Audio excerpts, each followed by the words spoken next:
আসসালামু আলাইকুম। সাইড থেকে লয়েস আসতে পারে, আপনারা প্লিজ কথাগুলো শোনার চেষ্টা করবেন, বোঝার চেষ্টা করবেন। দেখেন, আমি অদম, আমি আমার ন্যূনতম যোগ্যতা দিয়ে, একদম ক্ষুদ্র ব্রেন দিয়ে, হালকা কিছু রিসার্চ করে এ পর্যন্ত ফার্মিং জগতে যেই অভিজ্ঞতাগুলো অর্জন করতে পারছি, তারই ধারাবাহিকতায় আপনাদেরকে কিছু কিছু বিষয় ভিডিও আকারে দেখানোর চেষ্টা করি, বোঝানোর চেষ্টা করি, বলার চেষ্টা করি। কারণ একটাই ভাই, আমার মতো ইয়ং জেনারেশন ছেলেপেলে আপনারা যারা আছেন, যারা আমার ভিডিওগুলো দেখেন, আপনাদের দুটি হাত জোর করে অনুরোধ করে বলি ভাই, আপনি বেকার বসে থাকেন না। আপনি একজোড়া কবুতর পালন করতেছেন, 5টা মুরগি পালন করতেছেন, এটাকে ভালোভাবে সার্কুলেশন করেন, ভালোভাবে ইউটিলাইজ করেন।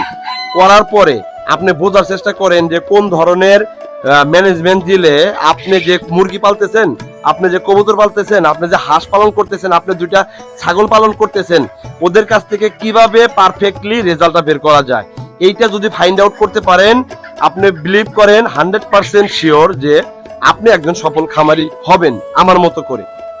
আপনারা জানেন প্রতিনিয়ত আমি কবুতরের ভিডিও দিয়ে থাকি। তো আজকে একটি নতুন ভিডিও, সেটা হইতেছে এই যে দেশি মুরগির একটা সেটআপ করছি আমি, এই সেটআপ পর্যন্ত আসতে আমার কি পরিমাণ মেধা খরচ করা লাগছে, কি পরিমাণ মেন্টালিটি প্রেশার নেওয়া লাগছে, কি পরিমাণ খাবার ব্যবস্থাপনা দেওয়া লাগছে, কি পরিমাণ ইন্টেনশনালি কাজ করা লাগছে, যার কারণে আমি এরকম একটা সেটআপ করতে পারছি। শুকরিয়া, আলহামদুলিল্লাহ, শুকরিয়া আল্লাহ তাআলার একদম নগণ্যতম বা একদম ন্যূনতম একটা বান্দা হয়ে আমি আমার কঠিন অধ্যবসায়ের মাধ্যমে এই যে একটা ডিসপ্লে আপনাদের সামনে আমি উপস্থাপনা করতে পারতেছি, একদম স্টেপ বাই স্টেপ, মানে আলাদা আলাদা সেপারেশন করে প্রত্যেকটা বড় মুরগিকে আমি আলাদা করে রাখতে পারতেছি, এবং এদের কাছ থেকে আমি 100% ওয়েতে একদম পারফেক্টলি যে ধরনের রেজাল্ট পাওয়ার কথা সেই ধরনের রেজাল্ট বের করতে পারতেছি। শুকরিয়া, আলহামদুলিল্লাহ। আমার ডিম আসতেছে, আমি বাচ্চা চাইলে বাচ্চা বের করতে পারতেছি, চাইলে বাচ্চা থেকে বড় করতে পারতেছি, চাইলে গোস্তের জন্য রেডি করতে পারতেছি, এটা আবার মার্কেটে সেল করতে পারতেছি।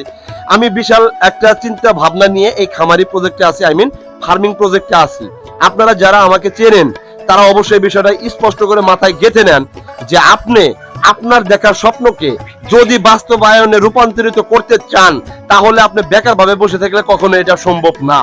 স্পষ্ট কথা ভাই, স্বপ্ন বাস্তবায়ন তারাই করতে পারে যারা স্বপ্নটাকে ফোকাস বানিয়ে, স্বপ্নটাকে যারা একটা পিকচার দাঁড় করিয়ে সেই পিকচারে পৌঁছানোর জন্য অচেল পরিশ্রম, অচেল মেধা বিকাশ, অচেল পরিমাণ আপনার কষ্ট, দুঃখ এবং যুদ্ধ করে যারা মাঠে স্থানীয় পর্যায়ে থাকতে পারে, মোমেন্টামে থাকতে পারে, তারাই একদিন না একদিন 100% সফল কিন্তু হতে পারে। আমি তাজরুল এরকম একটা সেটআপ একদিনে করতে পারি নাই। এই সেটআপে আসতে মিনিমাম আমার 2 থেকে 3 বছর সময় পাস করা লাগছে। এদের রোগ ব্যাধি সম্পর্কে জানা লাগছে, এদের কোন ধরনের পরিবেশ দিলে ভালো একটা গ্রোথ হয়, কোন ধরনের পরিবেশ দিলে ওদের কাছ থেকে আমি ডিম পাবো, কিভাবে মিটিং করাইলে এই ডিমটা বীজ ডিম হবে, আবার এই বীজ ডিমটাকে কিভাবে ইনকিউবেটর মেশিনের ভিতরে ঢুকাইলে সেখান থেকে বাচ্চা পাবো।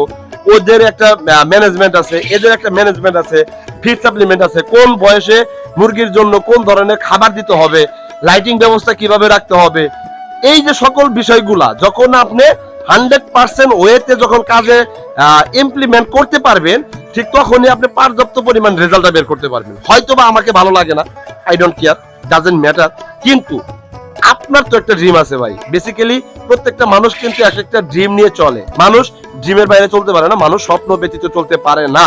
আপনার স্বপ্নটা কি আপনি কোন জায়গায় বাস্তবায়ন করাইতে চান, আপনি কোন জায়গায় যে পৌঁছাতে চান, সেই জায়গাটাকে আপনার হার্ট থেকে স্পিরিচুয়ালি আপনি হোল্ড করার মাধ্যমেই যদি ফিল্ড পর্যায়ে কাজ করতে পারেন, আপনি বিশ্বাস রাখেন ভাই, সফল আপনি হবেনই হবেন।